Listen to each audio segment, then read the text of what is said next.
To my right is Maqsadul Haq, also known as Mac Haq. And he's known as primarily as a musician, a jazz rock fusion musician with 12 albums to his name. But he's also a published poet. And recently, I just picked up a book of his from the bookstore yesterday, which was published both in Bangla and in English. This particular book is written exclusively in English. But he's also written a book on the Bauls, Bauliana worshipping the great god. And he's currently working on an expanded version of this book. So he's a poet and a singer and a writer of prose. Vuelva Maluleke is a spoken word artist, a performer from Johannesburg, South Africa. And she has published a chapbook called Things We Lost in the Fire. She is also somebody who has been shortlisted and won awards. The Brunel University Poetry Fiction, the Brunel University African Poetry Prize in 2014. She was shortlisted for that, and she's the slam champion of the Word and Sound 2015 Poetry League competition. On her right is Stephen J. Fowler, and Stephen is somebody who performs in multiple media, and I'm going to introduce him as soon as I could turn the page. Stephen is a poet and an artist, and he works in various media. He is also, in some senses, a sound artist. He's also a writer, a published poet, and he's also an editor. He works with 3AM magazine. Stephen has published 5 collections of poetry, and he's been commissioned by various leading cultural organizations to produce poetry and produce art. Oops. So without further ado, I'm going to start the session. And I thought we would come to the theme of dissent gradually and by degrees. Because what I found very interesting about this panel, and what I thought we should share before we come to the theme of dissent, is where are each of these poets coming from. They each represent 3 very different traditions of poetry, 3 very different traditions of writing and performing. There's South Africa, there's Britain, and the continent, because Stephen is drawing from a tradition of European modernism as well. And there's Mac Haq, who's drawing on traditional musical forms, but is also a modern poet in English and Bangla. So I'm going to start by asking Stephen, I think, to tell us a little bit about what kind of poetry were you reading as a young boy in school, and how does that education, the classroom education, as a reader of poetry or just as a student of literature, relate to what you're doing now? Thank you so much, Anjum. Beautiful question. Hello, Dhaka.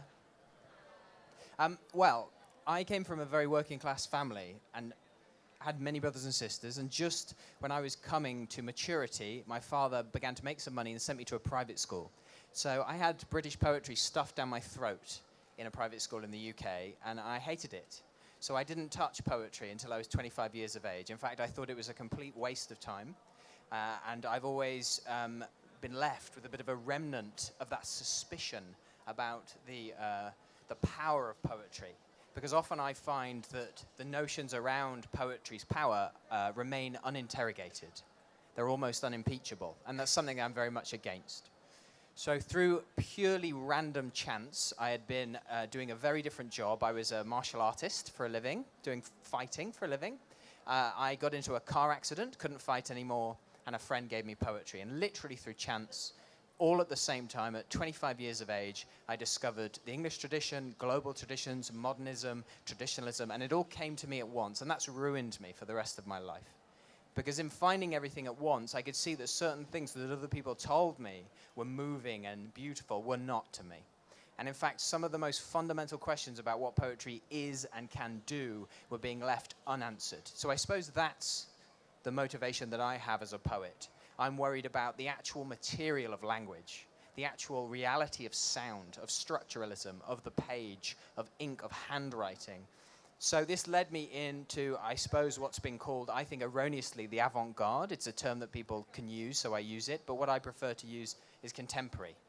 Because the world we live in now is not only different than the world that the dominant poets were writing in 100 years ago, it's completely radically different than the world 20 years ago, where the world population has doubled since 76. We have the internet as a giant communicative language-based mainframe of human civilization, and I can travel to Dhaka in a day. And all those things are not being reflected in contemporary poetry at all. We're not ready for a paradigm shift, and that's my entire interest in contemporary poetry, is being ready for the next revolution of language. Wow. I think you said so many things that we could develop as we go along in the conversation, and we will. But I want to pick up on what you said right at the beginning, which was that you went to a private school and you were being taught a poetry that is considered canonical, that is considered the poetry to read if you want to be educated in the English tradition. And I think we have something in common here between the four of us, that we're all products of, in some senses, within quotes, a colonial education in the subcontinent, in South Africa, in England. And I think it would be interesting to see, not necessarily only to reject it, but to examine from this vantage, how did that affect us? Vuelva, would you like to tell us what you were reading in school and whether you see anything you're doing now and anything you value now in poetry as being connected to that? So my experience is, yes, very much like Stephen's, reading English, British poetry. That really doesn't mean anything to me, where you have to sit with a dictionary and kind of figure out what the language means, research the time. So it didn't reflect the space I was in. It didn't reflect that I'm a girl from the township, also studying in a private school that is so far removed from me and my actual reality. And so for me, I suppose my preoccupation right now with language is making it accessible. And so I think spoken word does that for me. And so I am very much concerned with making sure that understanding that language is elitist and that it leaves people out and it's very, very alienating. And the idea that the English that I speak is not necessarily the English that my mother speaks or my grandmother speaks. And so writing poems that they could relate to, that they could understand on first hearing, just by making sure I check my language enough to know how the vocabulary leaves somebody out. And so, I mean, that's, yeah. Okay. Yeah. I think that's very interesting because I caught your performance earlier today, and I was just struck by how, you know, it's I don't know if accessible is the right word, maybe colloquial in a certain sense. Your language is. It is a language of talking. Yes. It is not necessarily a language of writing, and even the way the sentences run and the way you pause or you breathe between the sentences is a pausing and a breathing and a rhythm of conversation. Yes. So I think that was very interesting to me, and I haven't heard a lot of spoken words. So certainly that was a revelation, and we'll come back a little bit later in the conversation to performance and what kind of traditions or what kind of influences of performance you're drawing on. But Mac, how do you think English poetry has affected you, because you write poetry in English, but you're also drawing on the Baul tradition, you're also drawing on these folk traditions that have remained alongside the formal English education that we've received, and have also remained, in some senses, in isolation of that, right? So there are these two very separate streams that one can draw on, someone like you has drawn on. But how do you integrate them in the imagination of somebody like you, who's a performer in the 21st century, singing in Assamese, singing in Bangla, but also writing in English? Thank you so much. First of all, Shubha Sandhya, good evening to everybody here in Bangla. I think what I have to say may actually relate more to people who live here. And to be entirely honest, I grew up with some kind of ingrained snobbery. Although I was born in a very poor family, I was sent to an English convent school. So my first teacher was actually a Scottish lady by the name of Mrs. Rowland. Previous to that was Mrs. Herbert. So I started singing in the school choir ahead of, so I was like 3.5 years old. My daughter right there, she's 4, and she's also singing, but I think I was slightly better than her when I was 3.5 years old, because I was already singing in the school choir. And after that, by some kind of joke of God, I ended up doing my honors in literature, English literature, from where else? Oxford. Oxford of the East, Dhaka University, of course. Come on, guys. We're all from the Oxford of the East. So I was born with the snobbery, and this kind of snobbery also got to me. But trust me, although I have a literature degree, an honors degree in literature, some of my teachers may be here, and if they are, please do forgive me. That's a very humble way of apologizing in our culture. With all due respect, sir. I have always found English poetry very, very boring. And more boring than that is this joke called Bangla Abriti, or recitation. Trust me, I have had no time for either English or Bangla poetry. So what did I have time for? I think many of you will agree that more than this boring Shakespeare and Byron, whoever you have them, and then, of course, with all due respect, sir, Naipaul, whatever. I mean, you found them boring because, hey, we grew up. I grew up with the rock generation. I grew up with the 70s hippies. Woodstock was my music, not for days, for years. The concert for Bangladesh, the double or triple album, was my constant company for maybe years. Bob Dylan, did he get the Nobel Prize? He did. Bob Dylan. And more than that, I think for me, God was Bob Marley. And what I learned from Bob Marley fortified me as a human being, made me realize there's a struggle that has to be waged against all untruth, against all form of oppression. And that created me. But later on, the two important persons that played very, very important contributions to my life how many of you have heard of Gil Scott-Heron? Right, so we have a sizable. So Gil Scott-Heron, if you guys haven't heard him, he was an unofficial minister of information of the US for many years. He just died. The very famous poem called The Revolution Won't Be Televised. He was a musician, he had poetry, he had the bicentennial blues, and he opened up my socio-political activist blood boiling. And that would be it. That's all the English literature I have had the chance to go through. It was interesting because it was all through music. I could sing it. I didn't have to recite it. I didn't have to memorize the words. It came automatically because there was a rhythm to it, and I'm sure everybody knows the words of all the songs I'm talking about. Given that, the change to Baul struck me because, again, this snobbery had to be controlled by an act of God. Until about 1988, I was a nightclub singer in what is now the Sheraton Hotel. For 11 straight years, all I did was cover. So when I went for the US visa last year, they asked me, how come you haven't been to the US? The first time I went there. I said I didn't have to go to the US because the US came to me. I mean, there we are in the Sheraton, bunch of kids playing and partying every night, 4 nights a week, never stopping, even when the curfew was there, for 11 straight years.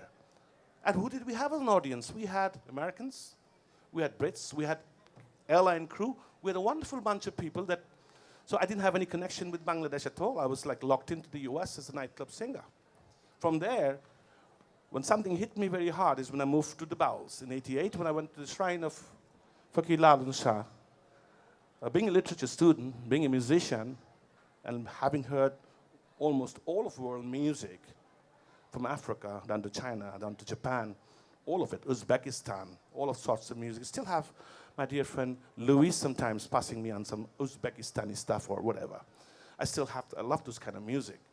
And I consequently realized what is strewn all across the length and breadth of Bangladesh are gems that just been lying there and shining for hundreds of centuries. The folk tradition is so rich. It humbled me, it made me dissolve, and it made me human, I hope. Thank you. We will come back to the Baul thing, and maybe we'll have you read a poem of yours towards the end, but I wanted to come back to Stephen now. And the fact, Stephen, that you are working you seem to be sort of taking poetry into areas which I guess in the conventional sense have become very watertight. Music, sound, visual arts, literature, we tend to think of these, and in the market sense, these are thought of as very different things. And you seem to be doing what is conventional poetry. You sit down at your desk and write a poem, and that is published in a magazine and goes out into a book, but you're also doing other things. So just to give the audience a sense of the various things you do, could you describe 3 radically different ways in which you are a poet? And give us concrete examples, like 3 very different things you did in a week, say in an average week, which are all illustrative of your interest in poetry, but in very different ways. Sure, that's not at all intimidating. I shall do that, no trouble, very quickly too. The first thing I would say is that I definitely write for the page, and I'm definitely interested in classic literature, modernism. What I said before, I hope it wasn't misconstrued in the sense that I actually love Shakespeare, and I studied these things. In fact, I think there's been a huge misnomer, not to get off on a tangent, about elitism in literature. To me, if you read a poem and you don't understand it on your first reading, it's your fault. Like, classic music requires many, many listening. It requires years of study. All of these things are difficult because they represent life, which is also difficult. So I am a huge fan of complexity, and that's what my work's about. But what I argue for is people's right to say they don't want to do that. And poetry has had a history of almost metaphysical colonial enforcement, where people get confused between literacy being good for you and poetry being good for you. Poetry's no better for you than cooking. So it's up to you whether you choose to like poetry or not. But if you do, you need to put the time in. So that's just a small qualification. I'm not an accessible guy. My work is unreadable and unpleasant, and no one likes it, and I'm very proud of that. Not even my parents. So I do write for the page. I have a book out next year. I've had 5 books before. They're relatively formal. A lot of them are vaguely readable. A lot of them call on the post-war European tradition. I tend to avoid the first-person narrative. I find it to be lazy because it leads people into believing that emotional insight is the first moment of poetry, and it's not. That's so boring, what someone feels. If they want to express what they feel, have a conversation with me, become a journalist, do something where you're actually giving me something on those terms. Poetry, to me, is not for that. It's language art. It's a different thing. So I write for the page, but that work's difficult. So to a certain extent, I'll spend a lot of my time, like I did at some of these events during Tim Cope's Wonderlall event. I wrote many poems, responding, refracting the language he was giving, and turning it and shaping it. And that's my role as a poet, not an originator of text, but someone who takes and refracts the endless idiosyncratic language around me and repatriates it to the page. So that's one. 2 would be the way I do readings or performances. I read for a few years in the UK, and it was the same boring 3 old white men, hierarchical readings. You sit at the front, everyone's thinking of their shopping list. They go through poems, you can buy the book and read in your own bedroom. You're not really listening to it. So I started to interrogate that. So I might have done a performance early on where before I started reading, I handed out to the audience a bag of oranges. And before I started to read, I said, "I dare you to throw it at me." Now, the whole reading then, they weren't thinking about my poems. They were thinking about who's going to throw an orange at me.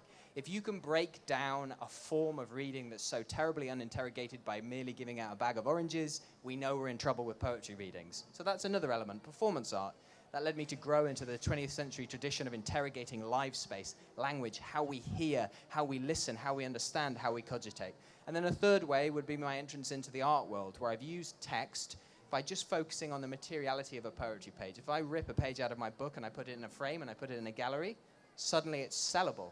Suddenly it's an object that people can actually fetishize and buy. So there'd be 3 examples. Super, thank you. And I like the point you began with, because I think sometimes we can go too far to the other extreme and say, down with Shakespeare and down with Byron, down with Shelley and Keats. But I also realized that having read these in a particular way, almost in a sort of trance-like way, because at least when I was going to school, you had to memorize a lot of poetry.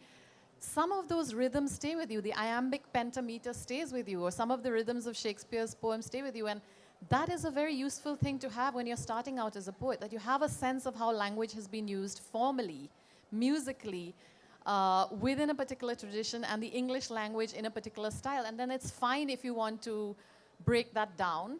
But I think it's a very good starting point. I think very few arts have become so nostalgic as poetry. It hasn't. It is 60, 70 years behind visual art. It doesn't have that kind of support. And I'm not saying that Shakespeare is not incredible. A huge inspiration to me. But I also really respect someone who says it means nothing to me. I don't like it. And that's a very different thing than saying I don't like Shakespeare. Sure. But I was also interested in what you said about, you used the word marketable when you said you can pull out a page of a printed poem and frame it and suddenly it's sellable. And I wanted to ask you, Vuelva, about, we're talking about poetry and we're talking about art and we're talking about creativity, but we're not necessarily talking about making a living. And I am interested in knowing, how do poets make a living? And not necessarily in any straightforward way, not necessarily you earn so much for so much, but is there any kind of an economy around spoken word or around poetry in general, in the context that you're coming from, in Johannesburg, in the places where you perform, in the peers that you have, or in the older poets that inspire you? What's that world like?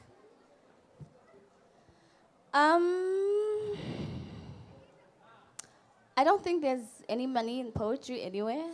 I'm not very sure in South Africa if there is. I mean, spoken word is kind of, it kind of goes through phases where it's really popular for a couple of years and then it dies down as well. And I suppose people kind of lose interest in the medium, perhaps because it keeps kind of reproducing particular conversations, and maybe it's necessary for us to keep reproducing particular conversations in order to highlight that things have not really changed. And so, whilst there's not a lot of money in slam poetry and spoken word, it's a place for marginalized identities to kind of represent themselves. It's a place for them to kind of, it's a place for me to emote, to retell my experience in a country that expects a kind of politeness from me. And so slam and spoken word allows me to take off that politeness and to explicitly and outwardly be aggressive as a black woman in South Africa. And so, no, there's not a lot of money, but that's not why spoken word exists generally, not for the money-making purpose, but for people to be able to write about themselves, to themselves. And there are not very many spaces where you can do that, or where you can learn how to do that. Yeah. What would be your dream as a spoken word poet? Like 5 years from now or 10 years from now, what would you like yourself to be? Is there something you're working towards, or is there something that you cherish as an idea of what would be a real achievement for you? Ooh. I would like to teach spoken word. I would like to travel and maybe publish, but I think there's something that goes missing from spoken word once it's published. And I suppose it's not that the writing of spoken word is not always is not disciplined. I mean, it's not like freestyle. We are writing, but we are doing it in conversational style, as you said. And so I would like to teach people to be able to express themselves in spoken word, and also kind of give, because nobody really, in my township, I didn't know about spoken word at all. When I was in high school, I didn't know that it existed as a medium, that I could be writing in a free kind of language that I am learning. And so to discover it in university for me was kind of liberating, to be able to author my own stories. And I suppose use spoken word as a kind of confessional space, as a kind of challenging space. Yeah. Okay, cool. So let's come to Dissent now, because we are talking about how spoken word challenges certain existing ways of not just writing poetry, but thinking itself. And Mac, you have written books, and you have expressed yourself in ways that has been challenged, and you've had a book of yours banned. And what is it, to use the word in the title of this session, what is it that you were dissenting against or pushing against? What is the political to you as a performer and as a writer? If you ask me honestly, why I've been book banned or my life has been threatened, honestly, I don't know. Because whatever I have done in the public domain in Bangla language was, talking about the ISIS way back in 1997 in Bangla. Taking Jim Croce's song, Which Way Are We Going? Which Side Are You On? One hand on the Bible and one hand on the gun. I converted that into the sword and the Quran. And I had a threat then, and I had a threat last year. So I really don't know. Because I'm too humble a human being to actually examine and figure out where did I go wrong. Because I don't even know if I did anything right. I must have done something terribly right to deserve this. I don't know. I hope that answers your question. Okay. Stephen, would you like to respond to the idea of dissent? In the milieu that you're working in, where you don't have the kind of pressures we might face in the subcontinent, where writers can be and are increasingly challenged for things they say, and there is a sense that there is a sense that you can't say anything you like, right? And you're working in an environment where that particular kind of pressure doesn't exist. You can, in fact, almost. I know there's a lot of debate about political correctness, and in fact, that there's another kind of orthodoxy there, if you like, in the realm of political correctness. But let's not go there. But generally, broadly, you're working in a milieu where there is a remarkably high degree of freedom for artists and writers. So what would dissent mean to you? What are you dissenting against, if at all you are? Absolutely. I think you've described the paradigm very, very well. And a lot of British poets and writers become flagellant on themselves because they don't have any struggle. And it's something that kills them.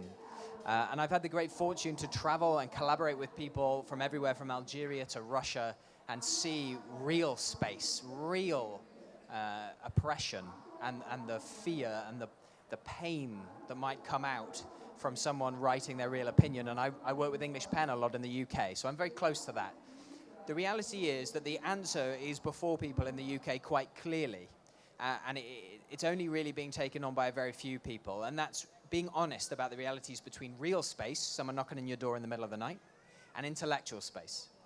And it took me years to think through this. Is there an ethical element to my work? And wanting to give myself the possibility that there wasn't, that maybe it wasn't for that.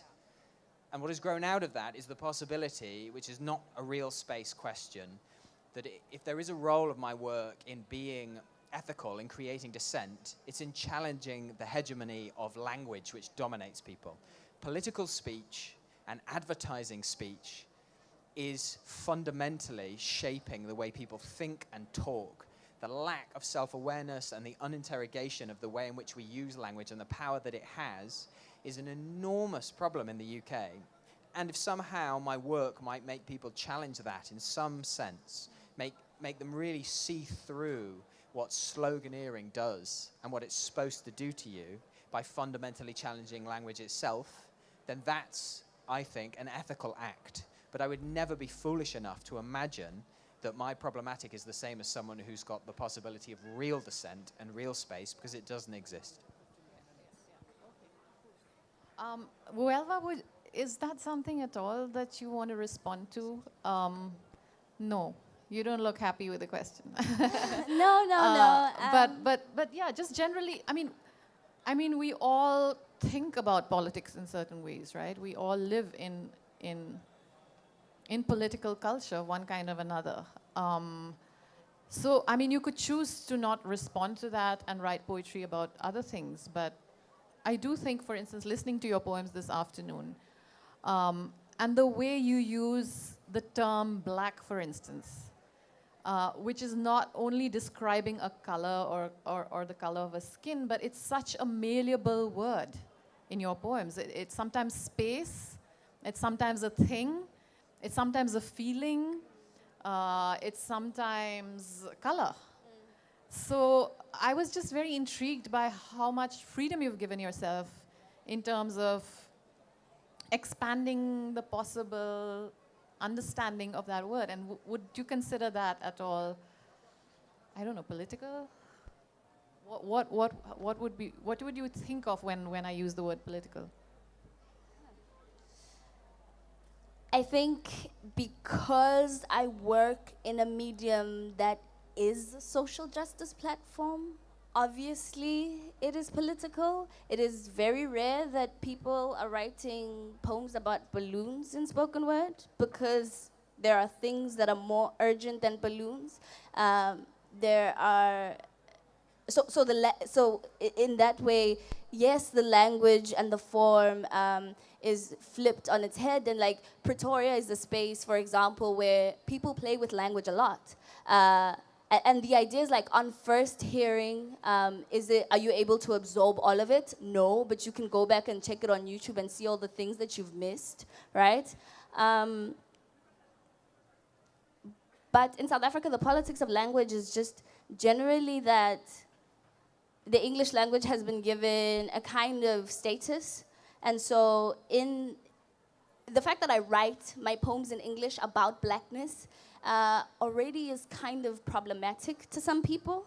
And so even rewriting my blackness in an English language, a language that has kind of taken my mother off my tongue, in a way, is kind of contradictory, and people kind of see it as hypocritical, because how can you talk about this lovely blackness? How can you talk about, how can you affirm yourself in this language, but it's the only language that I know, and so I need to activate it in ways that are meaningful for me, that are meaningful for my niece who doesn't know mother tongue as well as perhaps our parents do, and that's the only language that they have to interact in. And so it has to be political for us to kind of find resistance in it, so to kind of use it as a tool for resistance in South Africa, because South Africa is still very segregated.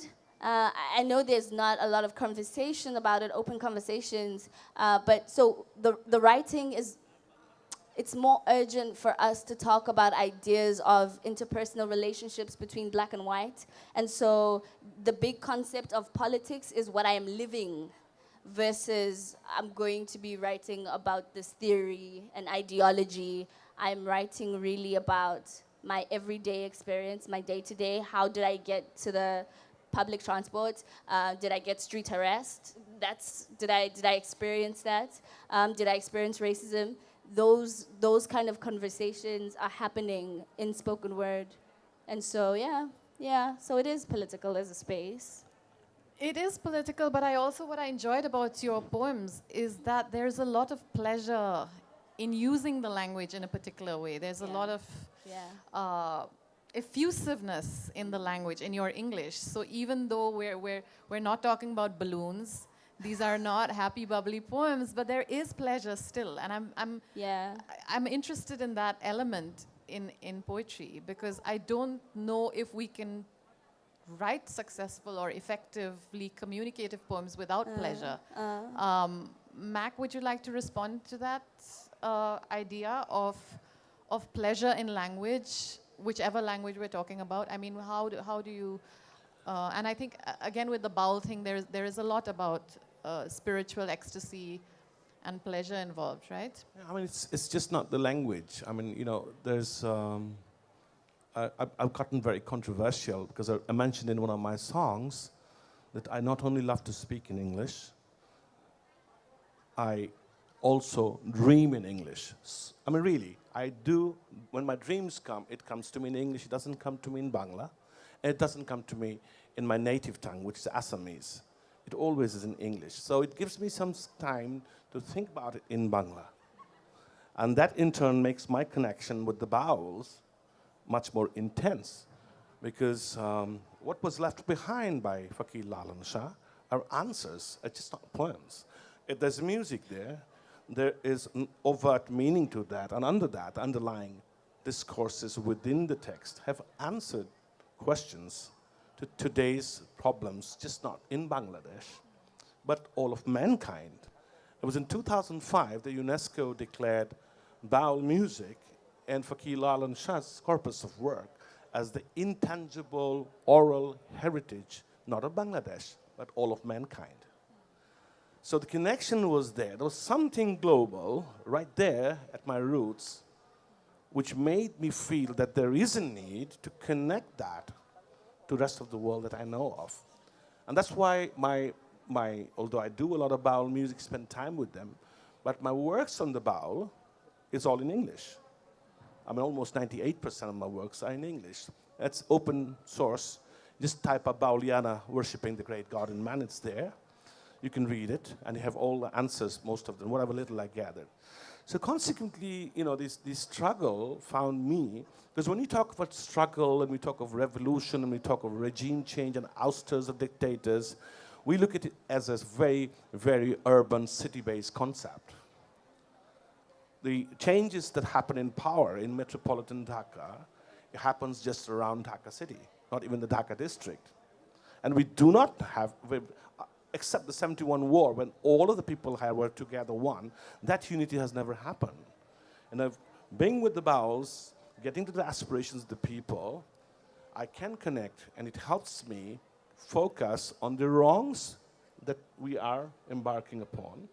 And my poems in English are an effort only to correct those wrongs.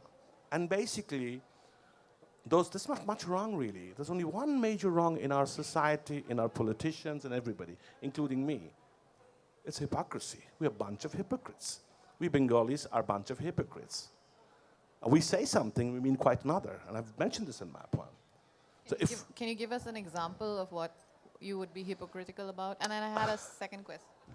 Well, I'll be actually very keen to, if you give me the time for 1 minute, to recite one last, if I can just, there hasn't been a recitation. You want to read the poem? We'll come to that. Yeah, but I wanted to. People want to hear 1 minute of my recitation? Anyone? Yeah, I think we'll come to that, okay, Mike. okay. For sure, I'm definitely keeping that in mind. Because we're running short of time. No, we're not. It's just past 6. We're good. But I wanted to ask you: do you consider yourself a Baul? Would you call yourself a Baul? And if you would, how is that different or the same from a Baul out in the country, who is not modern, who is not necessarily traveling the world or speaking English or living in an urban situation? Who is a Baul? Yeah. First of all, a slight correction: the word Baul, how it's spelled, it's like ba in sheep, ba black sheep, and the wool in the sheep. So you add that Baul. That's the Baul. It's not Baul. Let's get the correction here. Right. So it's a Baul. And the fact of the matter is, we all are Bauls. The essence of our belief system is we are on a journey. The word Baul signifies air. And we worship the 5 elements in the human body. We think, you call them God or whatever, is right here within us. And there's nothing beyond this. So we look at God within man. And that belief system, in turn, gives us a chance to understand essence, discourses in man. Now, the messages have been the same. There's a very famous saying in Bangla, Jedin Nobider Jug Shesh, Shejin Kobider Jug Shuru. In translated into English, it means the days of the poets began precisely on the day the days of the prophets ended. So the message has remained the same. The message of goodness, whatever religion, from Sanatan to Buddhism, whatever, the message of goodness will have to go on. And it has to go out through the poets. Bauls are really bards. They have been singing about what we are talking here tonight for hundreds of years in rural Bangladesh. What Bauls are and what we are not is Bauls are Bangladesh's rural intellectual elite. And they're very sophisticated people. Now, the narrative is basically, you know, they're poor people, not much worthy of our respect. You know, we can always look at the subordinate culture, look at Bauls, but they happen to be rest of the people in the country happen to be 80% of our general population. So we might as well relate to their culture than have this hegemony, urban-based, we know it all, we will tell you culture. It's like kind of control, like very Hitlerian kind of concept of culture, pushing it down the throat of people who know it's a complete rejection of what they always believe. So the urbanized, elitist tendencies have damaged very much the grassroots. The good thing is you can actually pick up a phone and talk to a Baul, which maybe 10 years back would take me a week to get him figure out where he's to send someone.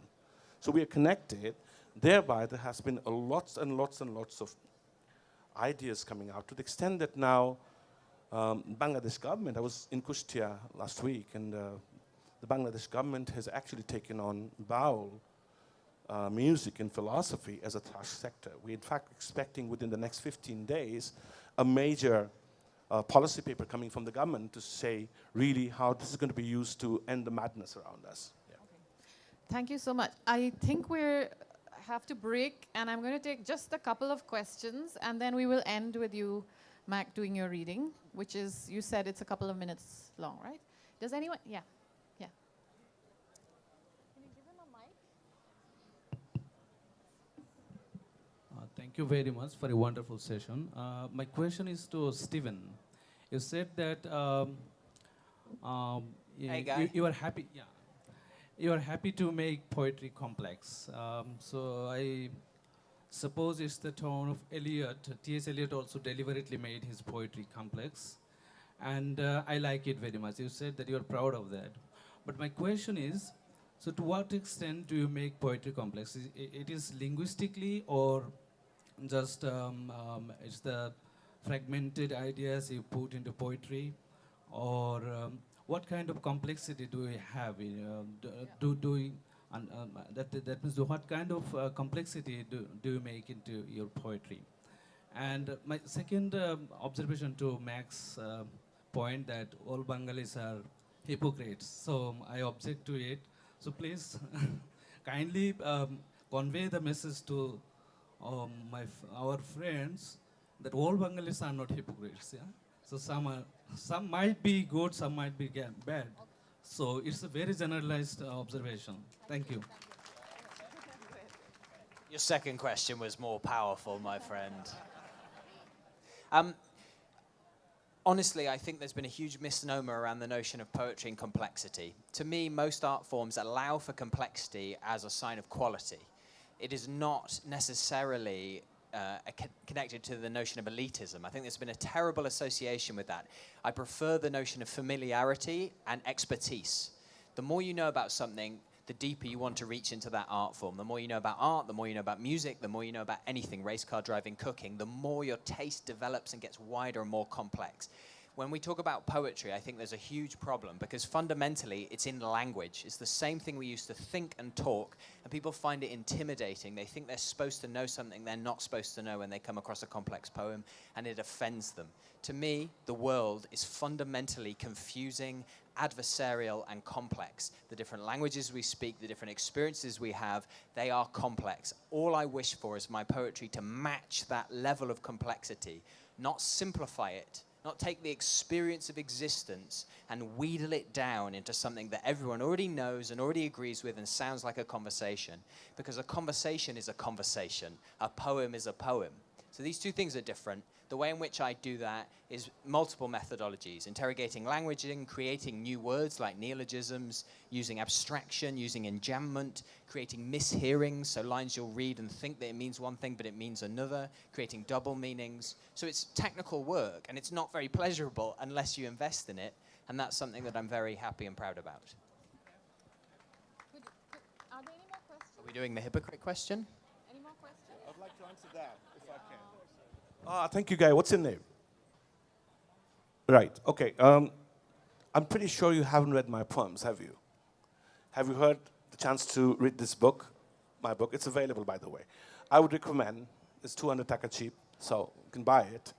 And no, I would maintain that we are hypocrites because I'm a hypocrite. And the other reason for that is I am the Bangladesh poet of impropriety. Impropriety, the business of impropriety is very important. It is only when we say improper things and get you agitated like I just did, is really when human interaction and human sixth sense is activated.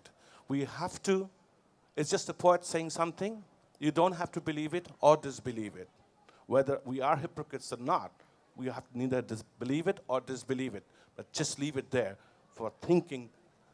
Because when I wrote something in 1997, they all called me a madman. When I wrote something in Bangla, I wrote about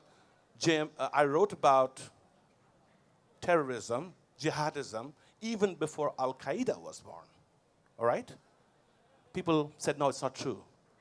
But hey, 2016, we are looking at Holy Artisan where I lost my friend.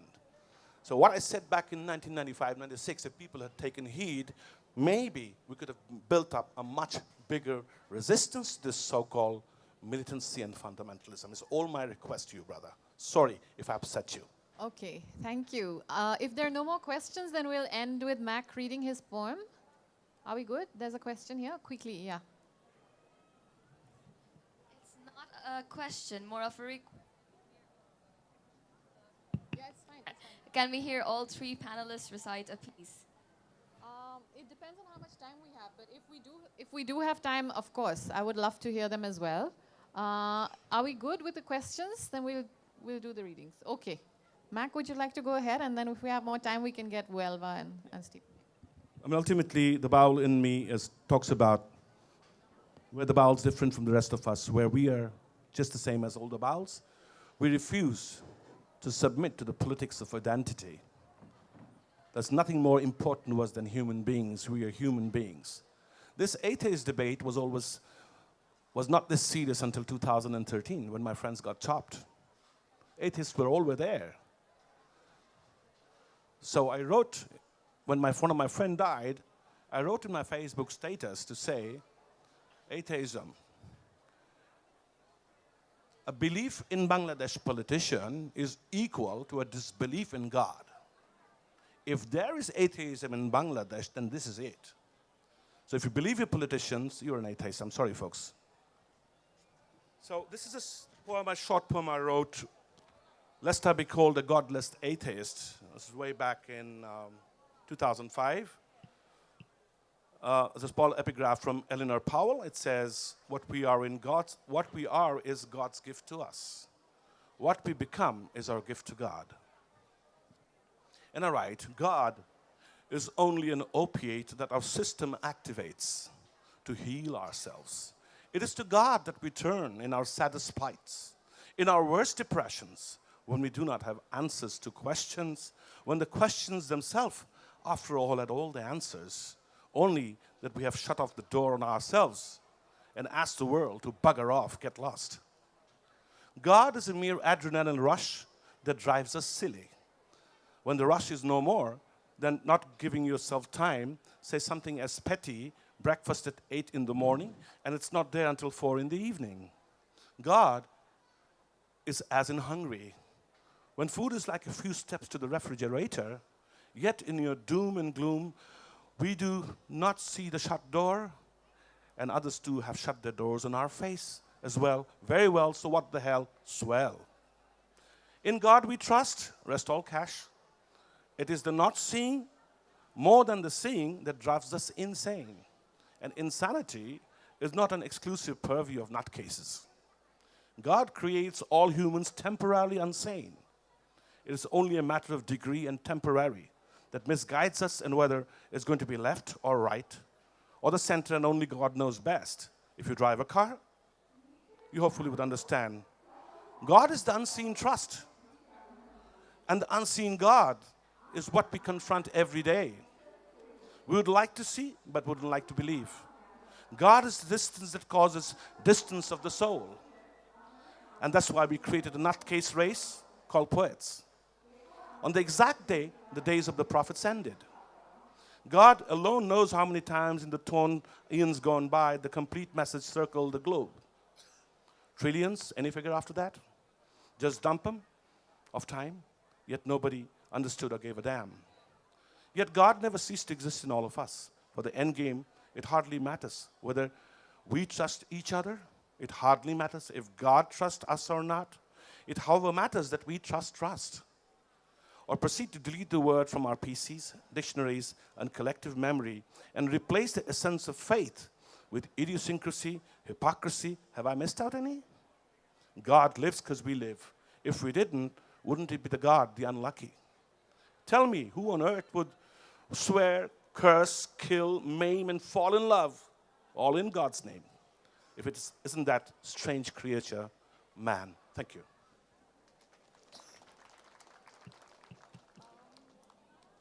I have a request to Maqsudul Haq sir, if he's interested to listen to us. Sir আপনি বাংলাদেশি, এটা আসলে আপনার সবচেয়ে বড় পরিচয় হওয়ার কথা। আমি নিজে আমি জন্মগ্রহণ করেছি ভিন্ন দেশে, আমি এখানে এসেছি মাত্র 6টা বছর, বাট আমি এই দেশকে অনেক ভালোবাসি। আপনি প্রথম সেশন থেকে এই দেশকে যেভাবে অপমান করছেন এটা ঠিক এটা সহ্য হচ্ছে না আমাদের। আপনি সাহিত্যের মাধ্যমে আমাদের দেশকে অবমাননা করেছেন, এটা আমার খুব খারাপ লাগছে। এটা আমাদের মাতৃভূমি, এটাকে আমরা অনেক ভালোবাসি। প্লিজ আপনি ভিন্ন দেশের মানুষদের সামনে আমাদের দেশকে অপমান করিয়েন না। Thank you.